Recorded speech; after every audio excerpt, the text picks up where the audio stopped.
नमस्ते। तो कल आपको पत्र की अहमियत समझ में आई थी?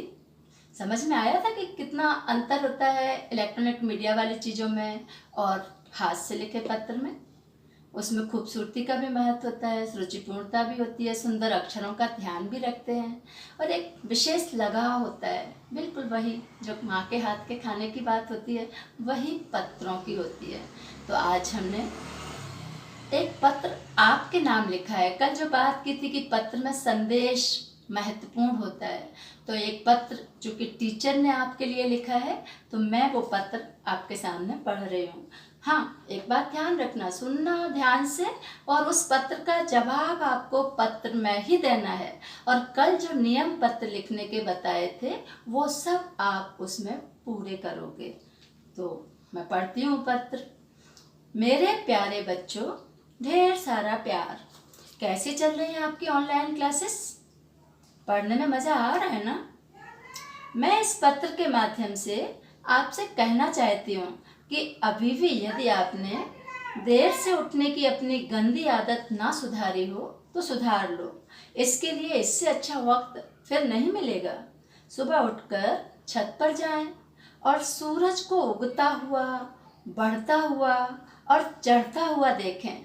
साथ ही कल्पना करें कि ऐसे ही तो हमें उठना है, हमें अपना नाम कमाना है, हमें मम्मी पापा का नाम रोशन करना है, हमें भी सूरज की तरह उन्नति की सीढ़ियाँ चढ़ते जाना है और अपने लक्ष्य को पाना है।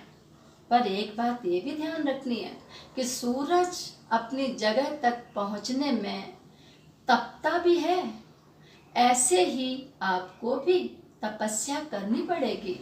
कंफर्ट जोन में रहकर लक्ष्य हासिल हो जाए कभी हो नहीं सकता ना, एक ख्याली पुलाव ही होगा। तो जब आप छत पर जाओगे सूरज के बाद, फिर आप चिड़ियों को देखें कि कैसे चिड़ियाँ पूरब से पश्चिम की ओर जाती हैं, दाना पानी के लिए, घोंसला बनाने के लिए तिनका तिनका कैसे इकट्ठा करती हैं, लेकिन वो शाम को वापस अपने ठौर, अपने घर, अपने ठिकाने पर लौट आती हैं। ऐसे ही आपको भी ज्ञान प्राप्ति के लिए, पैसा कमाने के लिए, कर्तव्यों की पूर्ति के लिए भले ही घर छोड़ के दूसरे शहर में जाना पड़े, दूसरे देश में जाना पड़े, लेकिन आपको वापस अपने देश के लिए लाभ पहुंचाना है। आपको अपनी सभ्यता और संस्कृति का परचम हर जगह फहराना है। फिर आप जब छत पर होगे तो कोयल का कूकना भी सुनाई देगा, कौवे की काँव काँव भी सुनाई देगी। फिर आप अंतर समझ पाएंगे और हमें किसी कम्युनिकेशन क्लास का सहारा नहीं लेना पड़ेगा कि मीठा बोलना, अच्छा बोलना कहाँ सीखें, कैसे सीखें।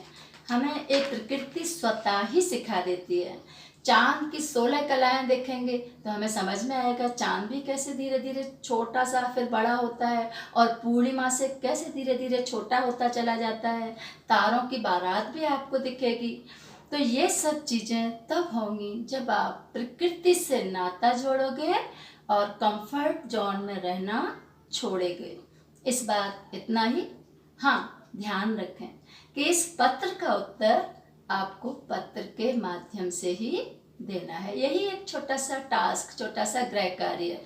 और इसी के साथ आपको अब्राहम लिंकन का वो लेटर भी गूगल से सर्च करके देखना है, और पिता के पत्र पुत्री के नाम जो हैं उसको भी आपको देखना है। Bye.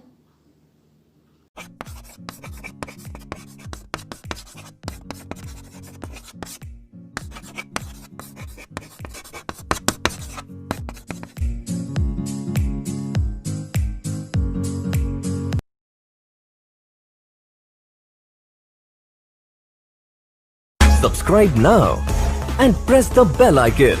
Never miss an update.